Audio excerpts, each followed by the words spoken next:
Colleagues, I'd like to share a quick story that my father shared at my ceremonial swearing in. Today, Dr. Martin Luther King started with a march. He gave the speech that we all know as the I Have a Dream speech.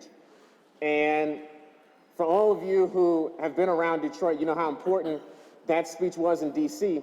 But that movement was really kicking off in Detroit. And my dad went to a baseball game. And so that moment, he was deciding, should he go to this march or should he go to a baseball game? And he chose the baseball game.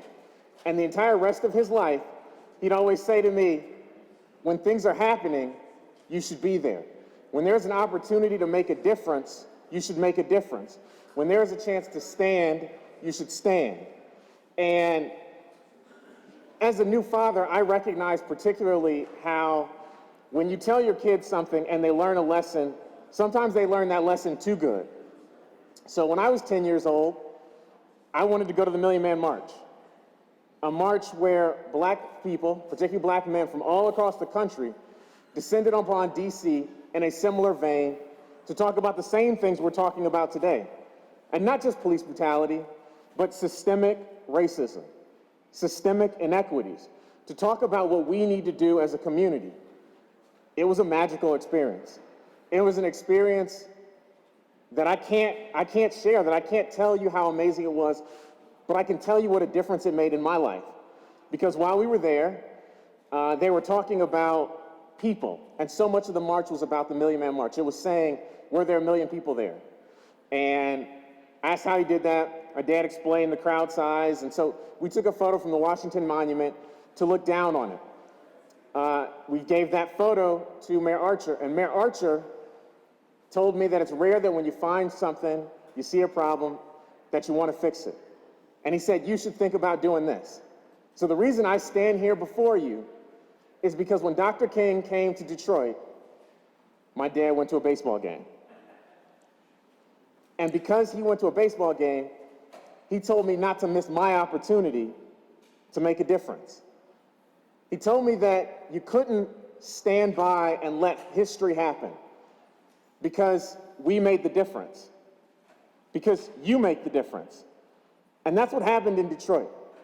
That's what you saw. You saw a movement and you saw magic. You all know the speech. You all learned it during Black History Month. But as a student in DPS, you hear about how Dr. King gave that speech here first. You hear about what that means. And the reason I bring that up in this chamber is because all of us have an opportunity to stand up and say that we think that what's going on is unacceptable. And I know many of you do.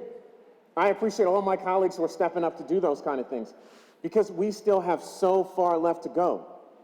But that was the point of the speech. That is the point of the movement. That's why we all ran for office.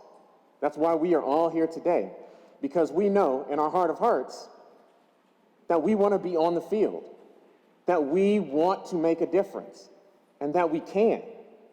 And so as you think about today, as you think about the movements, and you think about the marches, and you think about change, remember you're in this seat because you wanted to make a difference. And now's your chance. When you look back in history and you say, where was I 50 years ago when things changed? Did you go to a baseball game? Were you sitting at home? Were you on the fence? Or were you, like I expect, the people in the vanguard, the people at the front, the ones who are saying what has been happening will never happen again? And I made a difference. That's what I expect out of my colleagues. That's what I know you can be. And those are the conversations that we have been having, is that today and every day, we are going to make a change. And so, colleagues, I look forward to working with you on this. I look forward to making a difference with you. And today, I will have a bill on my desk to make that difference, to talk about how we make sustainable change. And I look forward to working with you on this. Mr. President, I'd ask that my remarks be printed in the Journal.